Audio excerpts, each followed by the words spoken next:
जन्म लेते ही हमारे रिश्ते शुरू हो जाते हैं। कौन हमारा क्या है, हमारे जन्म से पहले ये तय हो जाता है। जब हम गर्भ में होते हैं वहीं से हमारे रिश्ते शुरू हो जाते हैं, वहीं से हमारा अपना और पराया बनना शुरू हो जाता है। और वही होते हैं रिश्ते। रिश्ते तब तक टिकते हैं ना जब तक आपकी मृत्यु ना हो जाए। वो दिखावे का हो, अपनापन हो, उससे कोई फर्क नहीं पड़ता, लेकिन वो रिश्ता आपके जीवन तक ही है। आपकी मृत्यु के बाद वो रिश्ता समाप्त हो जाएगा। कहीं न कहीं वो रिश्ता एक नए रिश्ते की खोज करेगा, और नया रिश्ता न मिलने पे वो हमेशा के लिए आपके मृत्यु के साथ खो जाएगा। इसलिए जब तक जीवित हो अपने रिश्तों को समझो, उन्हें निभाना सीखो। कुछ धूर्त लोग हैं, उनमें कुछ कमियां हैं जो आपके जीवन के साथ, आपके अपनापन के साथ खेलना चाहते हैं। वो आपको धोखे में रखना चाहते हैं और उस धोखे को प्यार बताते हैं। उसकी एक सीमा होती है, और वो सीमा अगर कोई इंसान तोड़े तो उस इंसान को अपने रिश्ते से हटा नहीं सकते आप। आज है, कल है, परसों है, किसी न किसी दिन वो आपके रिश्ते में ज़रूर आ जाएगा। आप उसे ठुकरा नहीं सकते, क्योंकि वो आपके रिश्ते में है। जहाँ आपके जन्म के बाद आपने रिश्ते बनाए हैं, दोस्ती की है, शादी की है, आप उसे तोड़ सकते हो, लेकिन जन्म लेते ही जो रिश्ते आपके हैं वो आपके मृत्यु तक आपसे जुड़े होते हैं। रिश्तों का मतलब यही तो होता है जो आपको पहचान सके, आपके दुखों को जान सके, जो बिन कही बातों को समझ सके। वही तो होते हैं रिश्ते जो आपके जीवन को आसान करने में कारगर साबित होता है।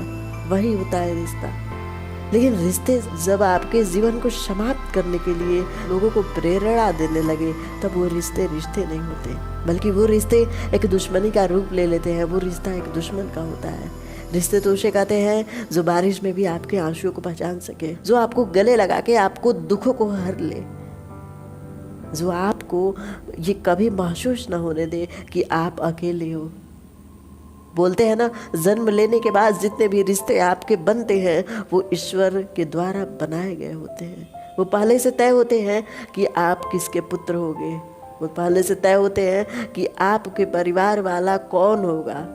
उसके कर्म अच्छे हो बुरे हो इससे कोई फर्क नहीं पड़ता, लेकिन यह निश्चित है आप किसके घर जन्म लेने वाले हो, ये ऊपर से तय होके आता है। उसके बाद के रिश्ते आप जैसे भी बनाओ बिगाड़ो, लेकिन अंत तक जो रिश्ता जुड़ा हुआ है वो आपके माता पिता का है, वो आपके अपनों का है। इंसान सबसे ज़्यादा इन रिश्तों को बचाने में लगा रहता है। इन रिश्तों की इज्जत देखता है, सम्मान देखता है कि इनकी सम्मान न समाप्त हो। उनकी केयर करता है, अरे मेरा तो ये रिश्तेदार है, मेरा तो ये लगता है। लेकिन जीवन समाप्त होने के बाद कौन क्या लगता है कोई पूछता नहीं है। लोग तो जलाने के लिए जल्दबाजी करते हैं, जीवन का अंत होने के बाद नाम लेकर भी नहीं पुकारते। रिश्तों का सिर्फ यही मतलब है कि जो इंसान आपको गले लगा के सब कुछ भुला दे, सारे दुखों को आपके जीवन से निकाल दे, वो कहे कि आओ साथ बैठो। हाँ, जो तुम में कमियां हैं, जो गलतियां हुई, जो तुम्हारे जीवन में विपत्ति आई है, वो धीरे धीरे समाप्त हो जाएगा। ऐसे दुखी होने से कुछ नहीं हो सकता। रिश्ता वो होता है जो गड्ढे में अगर आप गिरे हुए हो तो हाथ देकर आपको उस गड्ढे से बाहर निकाल सके। वही होता है रिश्ता। जो गड्ढे में ढकेल दे वो रिश्ता थोड़े होता है, वो आपका कभी रिश्ता नहीं हो सकता, बल्कि वो तो एक दुश्मनी है जो रिश्ते के रूप में आपके साथ जन्म ले चुका है, जो रिश्ते के रूप में आपके जीवन में आ चुका है। ऐसे रिश्तों से बच के रहो, क्योंकि वो रिश्ते आपका मजाक उड़ा के आपको मार देंगे। ये होता है ना, सबसे ज़्यादा चिंता आपके आगे बढ़ने की आपके रिश्तेदारों की होती है, आपके पड़ोसियों की होती है। इसे निगेटिव में मत लो। वो इसलिए चिंता करते हैं क्योंकि कहीं न कहीं जीवन आपका चाहता है और आगे बढ़ना। जब जब वो ऐसे कड़वे बोल बोलते हैं तब तब आपको संघर्ष करना चाहिए और आगे बढ़ने के लिए। एक निश्चित समय के बाद वो शांत हो जाएंगे, क्योंकि उन्हें अपने जीवन की भी चिंता होगी। वो सोचेंगे मैं उसे जितना बोल रहा हूँ वो उतना ही आगे बढ़ रहा है, और खुद को न देखकर मैं अपना जीवन बर्बाद कर रहा हूँ।